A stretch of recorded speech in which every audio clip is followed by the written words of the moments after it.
আমাদের অনন্য স্টোরি সকল প্রকার পার্ট গল্প দেখতে আমাদের চ্যানেলটি সাবস্ক্রাইব করে পাশে থাকা বেল আইকনটিতে ক্লিক করে অল নোটিফিকেশন অন করে দিন। ভাইয়া, সাহেব এবার সন্ধ্যার ললার থেকে ঠোঁট তুলে ওর পানে তাকালো। কথা বলিস না, আমাকে বলতে দে। চুপ করে গেল সন্ধ্যা। সাহেব নেশালো ঘোর লাগা দৃষ্টি আবদ্ধ করলো সন্ধ্যার পানে, বলল, তোকে আমি এভাবে ছুলাম কেন জানিস? আমার ভালোবাসার অধিকার নিয়ে আমি তোকে ছুঁয়েছি। আমার ভালোবাসার অধিকার আছে তোকে ছোবার। এতে আমার কোনো আফসোস নেই, আমার কোনো ভুল নেই। সারা বিশ্ব নিন্দা করুক না কেন আমার যায় আসে না কিচ্ছু। আমি আমার ভালোবাসার অধিকার নিয়ে তোকে ছুঁয়েছি। এ ছোঁয়াই পুরো দুনিয়া কলঙ্ক মাখাতে আসলেও আমি সে পুরো দুনিয়ায় পাল্টে দেব। আমার ভালোবাসার ছোঁয়াকে তোর কেন, পুরো দুনিয়ার অধিকার নেই কলঙ্কিত করার। এটা আমার ভালোবাসার নিজস্ব অধিকার। যখন আমার অধিকার হবে তখন তোকে আমি অন্যরকমভাবে ছোঁব। সেটা হবে তোর ভালোবাসার অধিকার। আর তখন তোর আমার ভালোবাসা মিলে মিশে একাকার হবে, এক অন্য জগৎ তোকে দেখাবো। ছেড়ে দিল সন্ধ্যাকে কথাগুলো বলে। সন্ধ্যা সাইফের পানে তাকায়নি, মাটির দিকে নজর ঝুঁকিয়ে আছে। তার এক অন্যরকম অনুভূতি হচ্ছে, নাম না জানা অনুভূতি। কি নাম দেবে ওই অনুভূতির? ভালোবাসা নাকি ভালো লাগা? এই মানুষটা তাকে এতটা ভালোবাসে যে পুরো দুনিয়াকে সে পরোয়া করে না। কতটা ভালোবাসলে এমন বেপরোয়া হওয়া যায় জানা নেই তার। সে কি এই ভালোবাসার স্বীকৃতি দেবে, নাকি সময় দেবে তার সেই নাম না জানা অনুভূতির? তুই সময় নে আমার মায়াবতী রাগিনী। তোর যত সময় লাগে আমি দেব, কিন্তু সেই সময় পার করে তোকে আমাকে বুকে আসতে হবে, মনে রাখিস। মায়াবতী রাগিনী। সন্ধ্যা আনমনে নামটা আওড়ালো। ইস, কি সম্বোধন! সন্ধ্যা দুনিয়াদারি ভুলে গেছে, এমনকি সায়মকে মনে আসছে না। এ কি করে সম্ভব? সন্ধ্যা, ভাইয়া বাড়ি যাব আমি। চল উঠে বস। সন্ধ্যা বাইকে উঠে বসলো। তারপর সাইফের উদ্দেশ্যে বলল, ভাইয়া আমার সময় লাগবে। দিলাম সময়। তারপর আর কেউই কোনো কথা বলল না। বাইক স্টার্ট দিয়ে জায়গা ত্যাগ করলো। সময় বিকেল। অথই, নিশা আর শেফা আড্ডা দিচ্ছে। সেই সময় নিশার কল আসলো হোয়াটসঅ্যাপে আননোন নাম্বার থেকে। ঠিক চিনল না সে। অথই জিজ্ঞেস করলো, কে? উত্তরে সে বলল, জানি না। অথই রিসিভ করতে বলল। নিশা অথয়ের কথা অনুযায়ী রিসিভ করলো, আর সাথে সাথে ফোনের ওপাশে কয়েকটা মুখ দেখা গেল। এরা আর কেউ না, সায়েমের বন্ধু মহল। ফোনটা করেছে রাহাব। সবাইকে দেখা গেলেও কাঙ্ক্ষিত মানুষটাকে চোখে পড়ল না। কিন্তু ওরা তিনজন ভুরু কুঁচকে ফেলল। এটা তো মনে হসপিটাল। এরা হসপিটালে কি করছে? অথয় প্রশ্নটা করতে যাবে, ঠিক সেই সময়ে অনেক চেঁচিয়ে উঠল, এই মিষ্টি, তোমার পা কেটে গেছে? ইয়া আল্লাহ, কি শুনলাম আমি? কিভাবে? কতখানি কেটেছে? অনেক ব্যথা পেয়েছ? এখন কেমন আছো তুমি? ঠিক আছো তুমি? একসাথে এতগুলো প্রশ্ন একেবারে করলো যে বন্ধু মহলে সবাই বিরক্ত হলো। সব ঘটনা রাহাব আর সায়ন্ত বলল, তবুও কেন গাধার মতো এত প্রশ্ন করতে হবে? আর অথয়টা বিচলিত হলো। একসাথে এতগুলো প্রশ্ন করলে কোনটার উত্তর করবে সে? অথয় নিজেকে স্বাভাবিক করে বলল, আমি আলহামদুলিল্লাহ ঠিক আছি ভাইয়া, এখন ভালো আছি। তারপর অথয় কেটে যাওয়ার বিস্তারিত বলল আবারও। তা শুনে অনেক হাই হুতাশা করতে শুরু করলো। ওকে ধমকে উঠল সোহাগ। ন্যাকামি থামাতে বলে সে অথয়ের সাথে কথা বলল। অথয়রা সোহাগকে দেখে বেশ অবাক হলো। অস্থির হয়ে ওরা তিনজনই জানতে চাইল কি হয়েছে। সোহাগ সব বিস্তারিত বলল। তারপর অথয়রা একটু মন খারাপ করে সমবেদনা জানালো। এদিকে পাপড়ি, রীতি ও অথয়ের সাথে কথা বলল, আর ঈশিতাও জিজ্ঞেস করলো কেমন আছে। সবার সাথে কিছুক্ষণ কথা বলল, গল্প গুজব হলো বেশ। এই সব কিছু কিছুটা দূরে থাকা সায়েম প্রগাঢ়ভাবে অনিমেষ পর্যবেক্ষণ করে গেল বিরক্তভাবে। হাতের মুঠো পাকানো তার। সে বিরক্ত ঠিক কোন কারণে বোঝা গেল না। বিরক্ত নিয়ে অথয়ের পানে চেয়ে আছে, আর ফোনের এপাশে থাকা অথই মনে প্রাণে তাকে খুঁজে চলেছে, কিন্তু মিলল না তার দেখা। সেসব দেখে বুঝতে পেরে শাইম আনমনে হাসলো। তারপর এদিকে সবাই কথা শেষ করলো একে অপরকে ভালো থাকতে বলে। আড্ডার শেষে শেফা চলে গেল সবার থেকে বিদায় নিয়ে। নিশা শেফাকে এগিয়ে দিতে গেল। তারপর কিছুক্ষণ পর রশ্মি বেগম ফোন হাতে করে এসে অথয়ের উদ্দেশ্যে বলল, শুনছিস অথই, তোর ছোট চাচ্চু আসবে বলেছে। সত্যি আম্মু? কবে আসবে চাচ্চু? অথয় যেন প্রায় লাফিয়ে উঠল। পা ভালো থাকলে সে বোধহয় নাচতো। রশ্মি বলল, সাবধানে বস, লাফাচ্ছিস কেন এভাবে? আর সেটা বলেনি কবে আসবে, বলল আসবে যখন তখন। আরে আম্মু, আমি লাফাবো না। এই ফার্স্ট টাইম চাচ্চুকে সামনে থেকে দেখব, যা আমার এত বছরের বাসনা। আর বলছো লাফাবো না? রশ্মি মেয়ের কথায় দীর্ঘশ্বাস ফেললেন, বললেন, আচ্ছা শান্ত হ, লাফাতে হবে না। সে যখন বলেছে আসবে, এবার যখন রাজি হয়েছে অবশ্যই আসবে। মায়ের কথায় শান্ত হতে পারল না অথই। বাইরে প্রকাশ করতে না পারলেও সে ভেতরে ভেতরে অতিরিক্ত উত্তেজিত। চাচু আসলে সেই প্রথম দেখবে মানুষটাকে। আজ পর্যন্ত যাকে সচক্ষে দেখেনি, জন্মের পর যতদিনে বোঝার ক্ষমতা হয়েছিল। সাহেব সন্ধ্যা যখন তাদের বাড়ির পথে মোড় পেয়েছে, তখন সামনে কিছুটা দূরে আশরাফ শেখ হেঁটে আসছেন। সাহেব দূর থেকে তা দেখলো, আর আশরাফ শেখও দেখেছেন সেটা। আশরাফের সামনেই পাশ কাটিয়ে হঠাৎ সাহেব বাইক থামালো। হঠাৎ এই জায়গায় থামাতে সন্ধ্যা ভুরু কুঁচকে তাকালো। সাহেব আশরাফ শেখের দিকে তাকিয়ে সালাম দিল। আশরাফ শেখ সালাম নিলেন। বিরক্ত হতে যাবেন, কিন্তু পিছে থাকা সন্ধ্যাকে দেখে সেটা হতে পারলেন না। কিছুক্ষণ তাকিয়ে থাকলেন। তারপর সাহেবকে জিজ্ঞেস করলেন কেমন আছে তারা। সাহেব উত্তর দিতেই একটা দীর্ঘশ্বাস ফেলে বিদায় নিয়ে আবার হাঁটা ধরলেন। আনমনে অনেক কিছুই ভেবে চললেন। সাহেবও দীর্ঘশ্বাস ফেলে আবার বাইক স্টার্ট দিল। সন্ধ্যা এগুলো কিছুই বুঝলো না। লোকটাকে দেখে সে মাঝে মাঝে, নামটা ঠিক মনে করতে পারল না। সে তো আশেপাশের খোঁজ আর বেশি রাখে না, তাই হয়তো। চলে গেছে সপ্তাহ তিনেক। এই সপ্তাহ তিনেকের মাঝে অথই পায়ের কাটা অংশ অনেকটাই শুকিয়ে উঠেছে।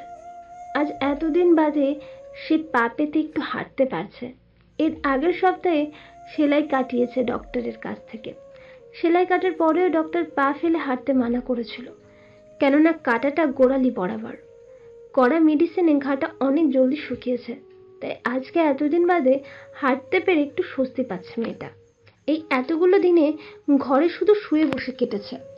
বোনের পা কাটার খবর পেয়ে অন্তরাও একদিন এসে দেখে এক রাত থেকে গেছিল। আর নিশা এসে বসে গল্প করতো, যার জন্য বোরিংনেসটা একটু কমতো। এছাড়া আরও একটা ব্যাপার হয়েছে, রাহাবরা যখনই সময় পেয়েছে ভিডিও কল দিয়ে আড্ডা দিয়েছে। সেই আড্ডার মাঝে অথয়রা জানতে পারে সোহাগ আর পাপড়ির রিলেশনশিপে। খুব শিগগিরই তারা বিয়ে করবে। হ্যাঁ, সোহাগ তার কথা রেখেছে। সে সত্যি সত্যি বাবা মাকে বাপড়িদের বাসায় পাঠিয়েছিল, আর সেটা হসপিটালের বেডে শুয়েই। পাপড়ি আর ইতিউতি করতে পারেনি। সোহাগের ভালোবাসার কাছে সে হার মেনেছে। মেনে নিয়েছে সোহাগকে আর বিয়ের প্রস্তাব। সোহাগের বাবা লয়ার, মা যথেষ্ট শিক্ষিত। তিনি একজন দায়িত্ববান হাউসওয়াইফ, একজন ফ্রি মাইন্ডেড মাও বটে। এদিকে সোহাগের বাবা একই প্রকৃতির, খোলামেলা মনের। ছেলেমেয়েরা নিশ্চয়ই নিজেদের ভালো বুঝবে। আর যখন দুজন অ্যাডাল্ট ছেলে মেয়ে নিজেদের পছন্দ মতো বিয়ে করতে চায়, তারা নিজেরা শিক্ষিত পিতামাতা হয়ে সেখানে বাধা দিতে পারে না। তাই একমাত্র ছেলের ইচ্ছে অনুযায়ী ওনারা পাপড়ির বাসায় প্রস্তাব নিয়ে গিয়েছিল। পাপড়ির বাবা রিটায়ার্ড স্কুল হেড টিচার, মাও যথেষ্ট শিক্ষিত, অবস্থাও যথেষ্ট ভালো। সোহাগদের মতো অত বড় লোক না হলেও বেশ সচ্ছলতা আছে। সোহাগের বাবা মাকে সাদরে গ্রহণ করেছেন ওনারা। সবটা সোহাগের বাবা মায়ের থেকে শুনে পাপড়ি বাবা মা ভাইও দ্বিমত করেননি। সব ঠিকঠাক করে ওনারা চেয়েছেন আপাতত এঙ্গেজ করে রাখবেন। অনার্সটা শেষ হলে ধুমধাম করে বিয়ে দেবেন। শহরের মানুষ বলে কথা, তাদের ব্যাপার স্যাপারই আলাদা। সোহাগের বাসা শহরেই, আর পাপড়িদের দাদার বাড়ি গ্রামে। কিন্তু পাপড়ির বাবা মা ছেলে মেয়ের পড়াশোনার জন্য শহরে এসেছিলেন। পাপড়ি সব থেকে ছোট মেয়ে, 3 ভাই বোনের মাঝে। তার বড় ভাই ও বোনেরও বিয়ে হয়ে গেছে। কথা অনুযায়ী আর 1 সপ্তাহ পর পাপড়ি আর সোহাগের এঙ্গেজ। সোহাগও এখন যথেষ্ট সুস্থ। পাপড়ি রোজ এসে দেখে যেত হসপিটালে যত দিন ছিল, সেবা যত্নও করত। এতে সোহাগের বেশ রসিকতার শিকারও হয়েছে সে। সপ্তাহ দুয়েক পরে রিলিজ করা হয় সোহাগকে, তারপর দেখা সাক্ষাৎ ভিডিও কলেই হয়েছে। যতই হোক বিয়ের আগে শ্বশুর বাড়িতে যাবে না পাপড়ির কথা। আর সোহাগেরও পায়ের জন্য ক্যাম্পাসেও যায়নি, আর সোহাগের সাথে তাল মিলিয়ে পাপড়িও আর যায়নি। এদিকে অথই অসুস্থ থাকার কারণে ভার্সিটি যেতে পারেনি বলে নিশাও একা একা একদিন গিয়ে ভালো লাগেনি বলে আর যায়নি। শেফারও সেম অবস্থা, যেখানে দুই বান্ধবী আসে না ওর কি মন টেকে। তাছাড়া আর কিছুদিন পর তার ভাইয়েরও বিয়ে, সেসবে সময় দিয়েছে।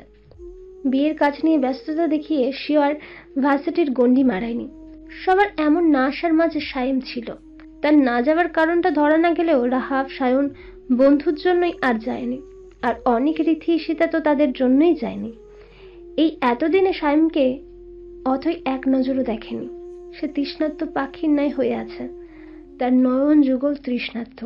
চাতক পাখি যেমন এক ফোঁটা পানির জন্য মুখিয়ে থাকে, ঠিক তেমন অবস্থা অথয়ের। সবার সাথে ভিডিও কলে কথা হলেও সায়েমের দেখা মেলেনি। নিশা যদিও কথার মাঝে জিজ্ঞেস করতো সায়েমের কথা, সেখানে রাহাবের উত্তর থাকতো, সে নেই এখানে। কিন্তু আসল ঘটনা কি কেউ জানে? না, জানে না।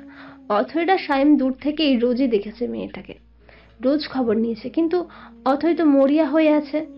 তার ঘুম না হওয়া, খাওয়া প্রায় সবই হয় অন্য মনস্কতে, আর সেই অন্য মনস্কে জায়গা করে একমাত্র সায়েম। প্রতি রাত কাটে সায়েমের ভাবনায়। পা কেটে যাওয়ার পরের দিনের কথা মনে করে করে তার হৃদয় কাঁপে। অস্থির হয় তার মন, সর্বশরীর এলোমেলো হয় তার অস্তিত্ব। দিশাহারা অথই কি করবে ভেবে ভেবে রাত কাটায়।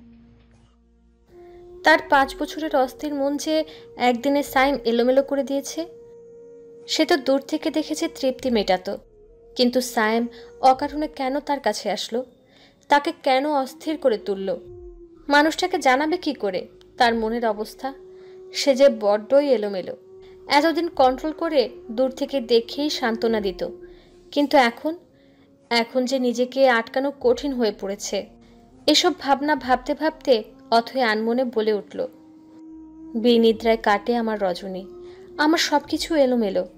এই এলোমেলো আমিটাকে গোছানোর জন্য আপনাকে আমার বড্ড প্রয়োজন সাইম ভাই। আমি যে বড্ড তৃষ্ণার্ত। এদিকে সায়েম একটু ব্যস্ত সময় পার করছে বটে। বড় বোনের বিয়ে, বাড়ির বড় ছেলে হিসেবে তার দায়িত্ব আছে না? সায়েম এইসব থেকে আগাগোড়াই ভাবলেশীন। আর মাত্র সপ্তাহ দুয়েক আছে স্বামীহার বিয়ের। এর মাঝে এদিকে সোহাগ পাপড়ির এঙ্গেজও 1 সপ্তাহ পর। দুই দিকের দায়িত্বটা পড়েছে তাদেরই উপর। সোহাগ তার বন্ধুদেরই সব দায়িত্ব দিয়েছে, কেননা তার আর কোনো ভাই বোন নেই, আর কাজিনরা দূরে দূরে, তারা আসবে এঙ্গেজের দিনই। সায়েমের সাথে ব্যস্ততা পেয়েছে রাহাব, সায়ন, অনেকও। সবাই দুই বাড়ির সব কাজ ভালোভাবেই করছে।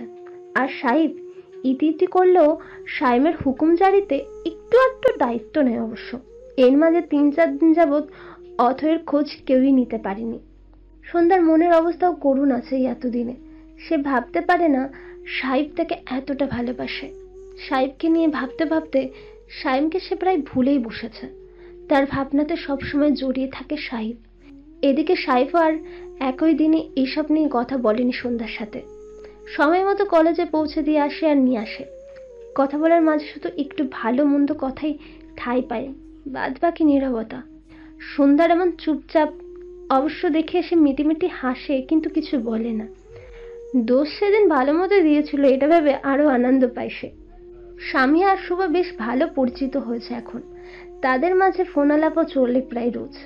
আবার মাঝে মাঝে দেখাও রেস্টুরেন্টে অথবা কোনো কফি শপে। সেখানে দুজন দুজনকে নিয়ে কথা বলছে, চিনেছে। এগুলো বাড়ির বড়রা সবাই জানে, তারা বারণ করেনি। তাদের একটু চেনা জানারও প্রয়োজন। শেফারা শহরের মানুষ, তাদের চালচলন আলাদা। সেসবে একটু খাপ খাইয়ে নেওয়ার জন্য বন্ডিংটা একটু দরকার। তাছাড়া বিয়ের পর স্বামীয়া অস্ট্রেলিয়ায় যাবে, সেখানে অন্য পরিবেশ, খোলামেলা কালচার কিনা, এসব ভেবে মির্জাবাড়ির কেউ অমাত করেনি। হাজার গ্রামে হলেও মির্জাবাড়ির প্রতিটা সদস্যই যথেষ্ট শিক্ষিত, ভালো মন্দ বেশ বোঝে। মির্জাবাড়িতে বিয়ের কাজ অনেকটা এগিয়ে গেছে, শেফাদেরও তাই। বিয়ের কেনাকাটাও প্রায় শেষ হওয়ার দিকে। আত্মীয় স্বজনদের বলা প্রায় হয়ে গেছে, অল্প কিছু ছাড়া। শেফারা সব ইনভাইট কার্ডের মাধ্যমে আত্মীয়দের দাওয়াত করে ফেলেছে। আর এদিকে গ্রামে তেমন নিয়ম বেশি নেই। তাছাড়া মির্জা বাড়ি বিয়ের নিয়মকানুন তাদের বংশ পরম্পরার নিয়ম অনুযায়ী করে থাকে। সেই হিসাবে দাওয়াতের কাজগুলো সারছেন বাড়ি বাড়ি গিয়ে কিংবা সহকারীদের পাঠিয়ে। আর বাড়ির ছোটরা তাদের ফ্রেন্ডসদের কার্ডের মাধ্যমে ইনভাইট করছে। সব আত্মীয়দের দাওয়াত করা প্রায় শেষের দিকে। সেগুলোর লিস্ট সিরাজ মির্জা আর শরীফ মির্জা হলরুমে বসে তদারকি করছেন। শুধু দু একটা বাড়ি এখনো বাদ আছে। তার মধ্যে একটা হলো সন্ধ্যার বাবার বাড়ি। সেটা নিয়ে এখন আলোচনা করছে দুই ভাই। শরীফ মির্জা বললেন, ভাই, সন্ধ্যার বাবার বাড়ি তো এখনো বাদ আছে, সেখানে যেতে হবে। সেখানে কাকে পাঠাবো? সিরাজ মির্জা স্বভাবসুলভ গম্ভীরতা বজায় রেখে বললেন, ওখানে এখনো যাওয়া বাকি। ওখানে আমিই যাব, বিকেলে গিয়ে দাওয়াত করে আসবো। তুই এই দুই বাড়িতে গিয়ে দিয়ে আসিস। শরীফ মির্জা সম্মতি জানালেন। তারপর সেখানে এসে হাজির হলেন আলেয়া বেগম আর নাহিদা বেগম। এসে আলেয়ার নজর কেমন উৎসুক সেটা থেকে শরীফ মির্জা জিজ্ঞেস করলেন, ভাবি কিছু বলবেন? শরীফ মির্জার কথা শুনে আলেয়া তাকালেন স্বামীর পানে। এই লোকটাকে তিনি এখনো ভয় পান। যে কোনো কথা বলতে গেলে এখনো হাজারবার ভাবেন। সিরাজ মির্জা আলেয়াকে অবলোকন করলেন। আলেয়া ভয়ে ঢোক গিলে একবার নাহিদার পানে তাকিয়ে সাহস নিয়ে যেই মনের কথাটা বলতে যাবেন, তখনই সিরাজ মির্জা গম্ভীর স্বরে শান্তভাবে বলে উঠলেন, আলেয়া, তুমি যেটা বলতে এসেছো বা চাচ্ছ সেটা কখনো সম্ভব নয়। আমি সেটা করতে দেবো না, আর আমি নিজেও চাইবো না। তাই এই ব্যাপারে কোনো কথা না বললেই ভালো হবে। এসব নিয়ে আর একবারও বাড়িতে আলোচনা করবা না, আমি যেন না শুনি। আলেয়া আবারও ভয়ে ঢোক গিললেন। স্বামী তার দ্রুত মানুষ না বলতেই বুঝে গেছেন। নাহিদাও একইভাবে ভয় পেলেন। আর শরীফ মির্জা বিষয়টা এতক্ষণে বুঝে নিলেন। সবার দিকে একবার করে নজর দিয়ে উঠে চলে গেলেন সিরাজ মির্জা। তিনি যেতেই তিনজনে দীর্ঘ একটা শ্বাস ফেললেন। শেফা ইনভিটেশন কার্ড পাঠিয়ে দিয়েছেন অথৈ আর নিশার বাড়িতে। তাদের মা বাবা সহ দাওয়াত করেছে শেফা। সেই বিষয় নিয়ে এখন কথা চলছে অথৈ আর ওর বাবা মায়ের। কার্ড পেতেই আশরাফ শেখ জানতে চাইলেন সব। রশ্মি বেগমের মুখে সব বিস্তারিত শুনে তিনি চোখ মুখ কঠিন করে ফেললেন। যে বাড়ি ছাওয়া মারান নিয়ে তিনি সেখানের বিয়েতে যাওয়ার প্রশ্নই ওঠে না। শুনতেই নাকচ করে দিলেন। এসব শুনে অথৈ কাজো কাজো হয়ে গেল। যেখানে সামান্য দাওয়াত দিয়েছে বলে এমন কথা না জানে মেয়ের মনের ব্যাপারে জানলে কি করেন আশরাফ শেখ। এসব ভেবে কান্নারা তো দলা পাকিয়েছে, তার উপর বিয়েতে অ্যাটেন্ড করতে পারবে না সেটা ভেবেও কান্না আসছে অথৈয়ের। তার থেকে বড় কথা, এতদিন না দেখে থাকা সাইমকে দেখতে পাবে বলে একটু স্বস্তি পেয়েছিল, কিন্তু সেটাও মাটি হয়ে গেল। এসব ভেবে বুকটা ভারী হয়ে গেল। এ কি জ্বালায় সে পড়ল। কি জন্যই যে সেদিন পরিচয় না জানি আগে ক্রাশ খেতে গেল সে। আর ক্রাশ খেলো ভালোবাসতেই বা কেন গেল সে। এখন এসবের ভাবলে তার দিশাহারা লাগে। মন তো এসবের জন্য আরো বেঁধে রেখেছে, নয়তো কবেই তো সে বলে দিত সাইমকে। স্বামীর কথার উপর আর কথা বলার সাহস পাচ্ছে না রশ্মি। তবু একটু বোঝালেন, কিন্তু কাজ হলো না। আশরাফ শেখ ওনার সিদ্ধান্তে অনড়। মায়ের দিকে তাকিয়ে অসহায় দৃষ্টি মিলল। মেয়ের মুখের দিকে তাকিয়ে খারাপ লাগছে রশ্মির, কিন্তু তিনিই বা কি করবেন। এসব কথা অথৈ নিশাকে ডেকে বলল। নিশা শুনে মন খারাপ করে ফেলল। অথৈ না গেলেও তারও যাওয়া হবে না। মন খারাপ করে শেফাকে সব বলল ফোন করে। শেফা শুনে ওদের বকাঝকা করা শুরু করলো, কারণ তাদের আসতেই হবে যে কোনো মূল্যে। বান্ধবী হিসেবে এখন ওরা দুজনই আছে তার। আর তার বান্ধবী দুটো যদি না আসে তাহলে তো খারাপ লাগবেই অনেক। আনন্দ করাটাই মাটি হয়ে যাবে। সব ভেবেচিন্তে শেফা আশরাফ শেখের সাথে কথা বলবে বলল। অথৈকে আশরাফ শেখের কাছে নিয়ে যেতে বলল ফোন। অথৈ খুঁড়িয়ে খুঁড়িয়ে গিয়ে বাবার কাছে ফোন দিল, জিজ্ঞেস করলো, কে? অথৈ বলল, সেফা কথা বলবে তোমার সাথে। আশরাফ শেখ মেয়ের কথায় চোখ মুখ কঠিন করে ফেলল, কিন্তু কিছু বলল না। অথৈ ভয় পেল, হাত বাড়িয়ে নিল ফোন। হ্যালো বলতেই ওপাশ থেকে সালাম দিল শেফা। সালাম নিতেই তিনি তার কিছুক্ষণ যাবৎ কথা বলল শেফা। কি বললো বেশি শুনতে পেল না অথৈ, কারণ সে ওখান থেকে দূরে চলে এসেছে। নিশা পাশে দাঁড়িয়ে আছে। আশরাফ শেখ কথা শেষে ফোন দিতেই অথৈকে ডাকলেন। অথৈ আসতেই তিনি বললেন, তুই আর নিশা যাবি, কিন্তু মির্জা বাড়িতে যেতে পারবি না। আর মির্জাদের থেকে দূরে থাকবি। বরযাত্রীতে যেন মির্জা বাড়ি না যাওয়াই হয়। আমি শেফাকে এটাই বলেছি। অথৈ আর নিশা তো লাফিয়ে উঠল, প্রায় মনে মনে, কিন্তু প্রকাশ করল না বাবার সামনে।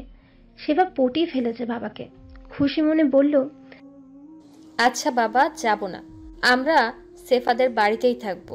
তুমি শুভ্র ভাইয়ার বিয়ে অ্যাটেন্ড করতে দিয়েছো, এতেই হবে। বলে জড়িয়ে ধরল বাবাকে। মেয়ের খুশিটা থেকে ভালো লাগলো, কিন্তু প্রকাশ করলেন না। মনে মনে কিছু কথাও ভাবলেন, সেই সাথে আরো ক্ষুব্ধ হলেন মির্জাদের উপর। বেলা এখন আধা ডুবি, সূর্য তার তেজ কমিয়ে দিয়েছে। তার যাত্রা এখন পশ্চিম আকাশে গিয়ে ঠেকেছে। প্রকৃতি এখন লালাপ রঙে রঙিন হয়েছে। এই বেলায় সিরাজ মির্জা ও তার সহকারী পা রাখলেন সন্ধ্যার বাবা নামক ব্যক্তির উপর। আদর কি তিনি সন্ধ্যার বাবা? মেয়েকে বছরান্তর দেখতে যায় না কিনা সন্দেহ, কিন্তু খোঁজ খবর অবশ্যই নেয়। সন্ধ্যাও শুধু লোকটাকে বাবা বলে জানে, কিন্তু কখনো বাবার দায়িত্ব পালন করতে দেখেনি। আর দেখবেই বা কি ভাবে? বউ আর আরো অন্য সন্তান নিয়ে ভালোই দিন যায় তার। বউ নামক মহিলাটা কেমন সন্ধ্যার জানা নেই, তবে চোখের দেখা দেখেছে একবার। এই গ্রামে সন্ধ্যা একবার এসেছিল, আর সেটা সন্ধ্যার দাদি মারা যাওয়ার দিন। সেদিনই বাবার নতুন সংসার সম্পর্কে অবগত হয়েছিল। সে বয়স তখন তার 11। বাবার নতুন সংসার দেখার পর জীবনে আর এই বাড়িতে পা রাখেনি সে। মন চায় না, আর বাবা নামক ব্যক্তিটার প্রতিও তার কোনো টান অনুভব হয় না। কেন হয় না সে বোঝে না। বাবা যতই খারাপ হোক, বাবার প্রতি টান অনুভব হবে না, এটা কিভাবে হয়? মেয়েটার জানা নেই। এসব বড় মামিকে একদিন বলেছিল। বড় মামি উত্তরে বলেছিল, হয়তো তুই ওখানে থাকিস না তাই। এই কথা শুনে সন্ধ্যার কথা বাড়ায়নি। হয়তো সত্যিই তাই। সিরাজ মির্জাকে দেখে আসমা বেগম চমকালেন, কারণ সচরাচর তিনি এই বাড়িতে আসেন না। দরকারে লোক পাঠান, নয়তো আকেশ সাহেবকে ডেকে পাঠান। আসমা হচ্ছেন সন্ধ্যার সৎমা। তিনি এগিয়ে এসে সালাম দিলেন। সালাম নিয়ে জিজ্ঞেস করলেন আকেশ আছে কিনা। আসমা বললেন, আছে, ঘরে আছে, আপনি আসেন ভাই সাহেব। সিরাজ মির্জা এগিয়ে গেলেন ঘরের দিকে। এই বাড়িটা পাকা ইটের দেয়াল, উপরে টিন, বেকি করে 4 রুম, সামনে বারান্দা আছে। আগে রংচং করা ছিল না, এখন মনে হচ্ছে রং করেছে। সিরাজ মির্জা যেতে যেতে সেটাই পর্যবেক্ষণ করলেন, আর একটা বিষাদ শ্বাস ফেললেন। সিরাজ মির্জা সহকারী হাতের জিনিসগুলো আসমার হাতে দিলেন। তিনি নিয়ে রেখে দিয়ে আসলেন আর আকিজকে ডেকে তুললেন। একটা আলাদা শোবার ঘরে সোফা রাখা, সে ঘরটাতে বসতে দিলেন সিরাজ মির্জাদের। সাথে সাথে কিছুক্ষণ পর নাস্তা পানি আনলেন ওনাদের সামনে। আসমা মহিলাটা খারাপ না, ব্যবহার আচার বেশ শান্ত স্বভাবের। মির্জাদের বেশ সম্মানই করেন। আকিজ খবর পেতেই তড়িঘড়ি করে ছুটে এলেন। এসে সালাম দিয়ে ভালো মন্দ জিজ্ঞেস করলেন, আরো বললেন নিজে না এসে তাকে ডেকে পাঠাতো। সিরাজ মির্জা বললেন, এটা তোমাকে ডেকে পাঠানোর কাজ না, সামিহার বিয়ের দাওয়াত দিতে এসেছি। আর অবশ্য তোমার ভরা সংসারটা একটু চোখে দেখার জন্য আসা। সিরাজ মির্জা শেষ কথায় একটু অপ্রস্তুত হলো। আকিজ আমতামতা করে জিজ্ঞেস করলো, সন্ধ্যা ভালো আছে ভাই সাহেব? মাথা ঝাঁকিয়ে হ্যাঁ বোঝালো।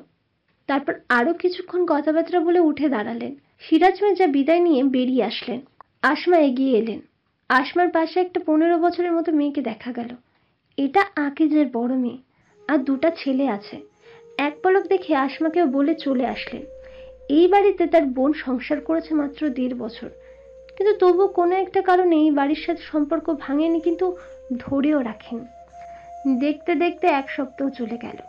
আজ সেই কাঙ্ক্ষিত দিন সোহাগ আর পাপড়ির জীবনের। আজ তাদের আশীর্বাদ। কত সাধনার পরে সোহাগ পাপড়িকে পেতে চলেছে। ভীষণ খুশি তারা। এঙ্গেজমেন্ট পার্টিটা কমিউনিটি সেন্টারে আয়োজন করা হয়েছে। চারিদিকে জাঁকজমকপূর্ণ পরিবেশ। আজ আত্মীয় স্বজন 2 পরিবারে মিলে অনেকেই আছে, যদিও বেশি আত্মীয় বলেন, তবুও অনেকটাই। 2 পরিবারের সুবিধার্থে আয়োজনটা কমিউনিটি সেন্টারে করা হয়েছে। ডেকোরেশন বেশ সুন্দরভাবে করা। একে একে আত্মীয়রা আসছে। কিছুক্ষণ পরেই আংটি বদলের অনুষ্ঠান শুরু হবে। পাশাপাশি বসে আছে সোহাগ আর পাপড়ি। কিছুক্ষণ পর পর অপলক দৃষ্টিতে তাকিয়ে তাকিয়ে দেখছে সোহাগ। পাশে বসা তার পরীকে। এই পরীটাকে সে আজ 3 বছর ধরে চেয়ে আসছে।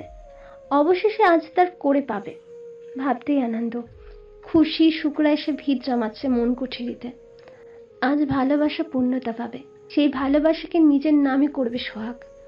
অনিমেষ অপলক তাকিয়ে থাকতে দেখে পাপড়ি বিব্রত হলো। বিব্রত অবস্থায় মৃদুর রাগ নিয়ে ফিসফিসিয়ে বলল, এমন হা করে আছিস কেন? হা বন্ধ কর, বড়রা দেখছে, কি ভাববে? নির্লজ্জ। আমার বউকে আমি দেখছি, এতে কার গোষ্ঠীর নানির কি? আর তুই তুই করছো কেন? তুমি কল মি তুমি। পাপড়ি একটু লজ্জা পেল। এতদিন তুই করে বলে এখন তুমিটা ঠিক আসছে না। আর এই নির্লজ্জটা দেখো কিরকম অবলীলায় তুমি বলছে। মনে মনে ভেবে সোহাগকে বলল, সময় লাগবে। আচ্ছা। তারপর সোহাগ সবার অগোচরে পাপড়ির হাত নিজের হাতের মুঠোয় পুড়ে নিল। এতে পাপড়ি একটু কেঁপে উঠল। আবার রাগ দেখাতে যাবে কিন্তু পারল না। সোহাগ ওর দিকে অদ্ভুত ভালোবাসার দৃষ্টিতে চেয়ে আছে। চোখটাও কেমন চিকচিক করছে। এ ছেলে মায়াদের মতো কাঁদবে নাকি বিয়ের জন্য? মনে মনে পাপড়ি বলল। তারপর সোহাগকে ডাকলো। সোহাগ, তোমাকে আজ অনেক সুন্দর লাগছে আমার পরিবউ। আজকেই বিয়ে করে ফেলতে মন চাচ্ছে। চলো আজই বিয়ে করে নি। আর বাসর। পাপড়ি চোখ বড় বড় করে তাকালো সোহাগের দিকে। কটমট করে রাগ নিয়ে বলল, ফাজিল, হাত ছাড়। ছাড় হাত। বিয়ে করব না তোরে। যা, সর, দূরে সর। এই না না না, এমন করো না বউ, আমি তো মজা করছি। আচ্ছা আচ্ছা, 1 বছর পরই বিয়ে করব, তখনই না হয় সব করবো। থুকু, আই মিন বিয়ে করব। সরি আর বলছি না এসব, কিন্তু তুমি বিয়ে করবো না এটা বলো না প্লিজ। কেমন পাগলামি শুরু করে দিয়েছে বেচারা। আর কাঁদো কাঁদো চেহারা। পাপড়ি হেসে ফেলল। এই ছেলেটা এত পাগল কেন তার জন্য? এত ভালোবাসে কেন তাকে? কি রে শুভ, দৃষ্টি চলছে নাকি ফুলসজ্জার প্ল্যানিং চলছে? পাপড়ির ভাবনার মাঝেই অনেক বলল কথাটা। ওরা দুজন পাশে ফিরে দেখলো সায়েম বাদে তাদের বন্ধু মহল আসছে সকলে একসাথে। রাহাব বলল, না, মনে তো হচ্ছে বাসর বিনাই ফ্যামিলি প্ল্যানিং চলছে।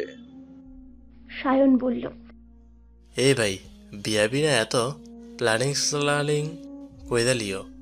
একটু বয়স হয়ে কয় ভাই, আমরাও আগে একটু মাইয়া টাইয়া খুঁজা লই, নয় আমরা তো চাচু হইয়া বুড়া হয়ে যাবো রে। সায়নের কথায় বন্ধু মহলের ছেলে কয়েকটা হেসে ফেলল। আর এদিকে মেয়েগুলো লজ্জায় মরি মরি অবস্থা। ফাজিলগুলো এত লজ্জাহীন কথাবার্তা বলে। এক হলে শুধু ফাজলামো। পাপড়ি দুহাতে সায়ন আর অনেককে মারল। রাহাবকে মারতে যাবে, রাহাব ভয়ে একটু দূরে সরে গেল। মৃদু চিৎকার করে বলল, এই দোস্ত, আমার মারিস না। তোর না আজ আধা বিয়া, ভালো মন্দ খাইতে দে। তোদের আজ মারি খাওয়াই পেট ভর্তি করব। আয়, কাছে আয়। অনেক বলল, এ ভাই সোহাগ, তুই এই জলাতে বিয়ে করছিস দেখে কি মারটাই না মারছে। চুপ শালা, আমার বউ জল্লাদ কেন হইব? এইটা আমার পরিবউ। বাহ বাহ, এখন আমরা পর হয়ে গেলাম। কথাটা অসহায়ভাবে বলল রাহাব। আবার একবার হাসাহাসি করলো সবাই। তারপর থেমে পাপড়ি জিজ্ঞেস করলো, সাইম কই? রাহাব বলল, আসছে একটু পর। রীতি বলল, ওই তো চলে এসেছে আমাদের হিরোদা মির্জা সাইম সেহরিশ। রীতির কথায় সবাই এদিকে তাকালো। হাতে ফুলের তোড়া নিয়ে এগিয়ে আসছে সাইম সেহরিশ। কিছুক্ষণের জন্য উপস্থিত সবার চোখ ধাঁধিয়ে গেল। হাই, কি লাগছে! পরেছে সে নেভি ব্লু সিম্পল শেরওয়ানি, সাথে সাদা পাজামা। বুকের সামনে দুটো বোতাম খোলা, তবে সেটা দেখেই বোঝা যাচ্ছে গরমের জন্য খোলা, কারণ বিন্দু বিন্দু খাম মুখের অবয়বে লেপ্টে আছে। এতে যেন আরো আকর্ষণীয় লাগছে। সোহাগ, রাহাব, সায়ন, অনেক এরাও কিছুটা হা করে চেয়ে আছে। তারাও শেরওয়ানি পরেছে আর মেয়েরা শাড়ি। কাছে এগিয়ে এসে দাঁড়ালো সাহেব। সবার নজরে একবার করে নজর দিয়ে ধমকি ওদের 4 জনের উদ্দেশ্যে বলল, শালার লুইচ্চার দল, ওভাবে কি দেখছিস?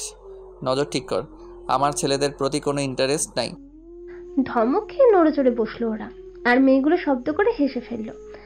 সায়েম হাতের ফুল পাপড়ির দিকে এগিয়ে দিল। তারপর দুজনের উদ্দেশ্যে বলল, কংগ্রেস দোস্ত, নতুন জীবনের জন্য তোদের জীবন সম্পূর্ণ হোক। পাপড়ি মুচকি হেসে ফুল নিল। ধন্যবাদ জানালো সোহাগ আর পাপড়ি। এবার একে একে সবাই ফুল দিয়ে অভিনন্দন জানালো। ঈশিতা অপালক চেয়ে আছে সায়েমের দিকে। আড্ডা চলছে ওদের বন্ধু মহলের মাঝে। এরই মাঝে অনেক চেঁচিয়ে উঠল, আরে মিষ্টি, এসো এসো, তোমার অপেক্ষায় ছিলাম। বলতে বলতে এগিয়ে গেল। ওর চেঁচানোতে সবার ভুরু কুঁচকে গেছে। হুটহাট চেঁচানো স্বভাবের। বিরক্তিতে সোহাগ বলল, এই পাল হুটহাট এমন চেঁচাই কে? রাহাব বলল, বালটা ঢং কইরা চেঁচানোর স্বভাব আছে। মিষ্টি। সবাই হাসলো ওদের দুজনের কথায়। তারপর সবার নজর অথয়ের দিকে দিয়েছে। অথয়, নিশা, শেফা তিনজনই কিছুটা এক রকমের গাউন পরেছে। অথয়েরটা গাঢ় নীল, নিশারটা আকাশি রং আর শেফারটা কালো। বোঝাই যাচ্ছে তিন বান্ধবী প্ল্যানিং করে পড়েছে। তিনজনকে অসাধারণ লাগছে, কিন্তু তার মধ্যে অথয়কে একটু বেশি স্পেশাল লাগছে। মেয়েটা সেজেছে আজ একটু। নীল গাউনের সাথে ম্যাচিং জুয়েলারি, টানা টানা চোখে কাজল, ঠোঁটে গাঢ় লাল খয়েরি লিপস্টিক, মুখে হালকা মেকআপ। অথয়ের ঠোঁটের একটা ব্যাপার আছে, সেটাও নিচের ঠোঁটটা একটু ফোলা, আর মাঝের ডিম্পল, সেটা ঠোঁটে আকর্ষণীয় একটা ব্যাপার। নিচের ঠোঁটের সেই গর্তের মাঝেই ছোট্ট একটা তিল আছে, সেটার জন্য আরো যেন প্রচুর আকর্ষণীয় লাগে। ওরা তিনজন এগিয়ে এলো। এগিয়ে আসতেই পাপড়ি বলল,